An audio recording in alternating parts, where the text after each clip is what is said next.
Hi everyone, welcome to this week's Aid in Navigation. I'm Kendall. And I'm Connor. And today we're going to be talking about forgiveness. So we want to open up by reading one of Jesus' parables, and it's a bit lengthy, so stick with us. It's in Matthew 18:21 through 35.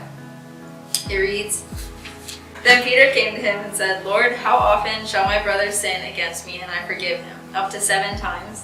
Jesus said to him, 'I do not say to you up to 7 times, but up to 70 times 7. Therefore the kingdom of heaven is like a certain king who wanted to settle accounts with his servants. And when he had begun to settle accounts, one was brought to him who owed him 10,000 talents. But he was not able to pay. His master commanded that he be sold with his wife and children and all that he had, and that payment be made. The servant therefore fell down before him, saying, 'Master, have patience with me, and I will pay you all.' Then the master of that servant was moved with compassion, released him, and forgave him the debt. But that servant went out and found one of his fellow servants who owed him 100 denarii, and he laid hands on him and took him by the throat, saying, 'Pay me what you owe.'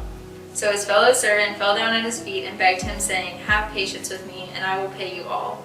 And he would not, but he threw him into prison till he should pay the debt. And when his fellow servants saw what had been done, they were very grieved, and came and told the master all that had been done. Then his master, after he had called him, said to him, 'You wicked servant, I forgave you all that debt because you begged me. Should you not also have had compassion on your fellow servant, just as I had pity on you?' And his master was angry, and delivered him to the torturers until he should pay all that was due to him.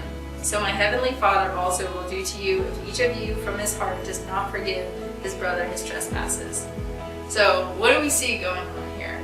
We have a servant who's forgiven this immense sum of money, let's just say $60,000 for reference, but then immediately goes and wrings another servant's neck over a much smaller amount, which is just $1 in proportion. So this is crazy, right? And it raises a few questions.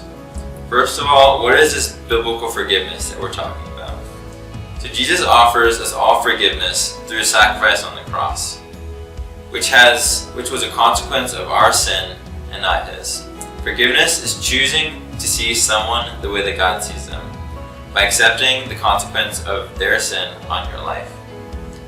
And the next question would be, what stands in the way of this forgiveness? Well, pride is certainly a roadblock on the path to forgiveness. Pride leads you to value your own opinion of yourself more than your relationship with another person. Instead of caring about that person enough to set aside an argument, you begin to care a little bit more about being right or getting what you think you deserve. Another thing that might hold you back from fully forgiving someone is thinking that they are undeserving of your forgiveness. Maybe there's someone who's truly and deeply hurt you. Maybe they've done something that you think is just unforgivable. Let me point you to what David says right after he literally kills a man to sleep with his wife. In Psalm 51:4, David says, "Against you, you only have I sinned, and done this evil in your sight, that you may be found just when you speak, and blameless when you judge." Remember that you are not the judge of another person's sins. God can forgive all sins, and it is against him and him alone that these sins are even committed. Well, if God is the one who truly forgives, the next logical question is, why are we even called to forgive? So, first of all, God commands us to. Colossians 3:12 through 13 says, "Therefore as the elect of God, holy and beloved, put on tender mercies, kindness, humility, meekness, long-suffering, bearing with one another and forgiving one another. If anyone has a complaint against another, even as Christ forgave you, so you also must do." All of us are in need of forgiveness too, whether we realize it or not. Just as it says in Romans 3:23, all have sinned and fall short of the glory of God. So regardless of how you want to compare your sin to someone else's, God sees both just the same.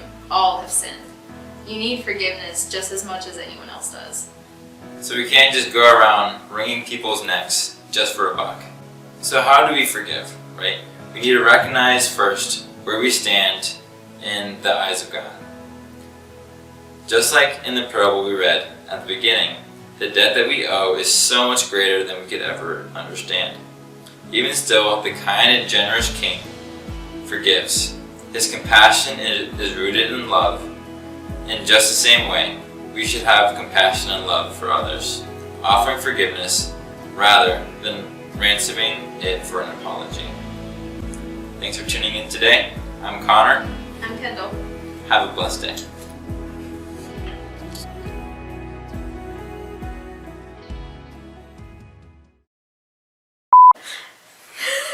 We're on it.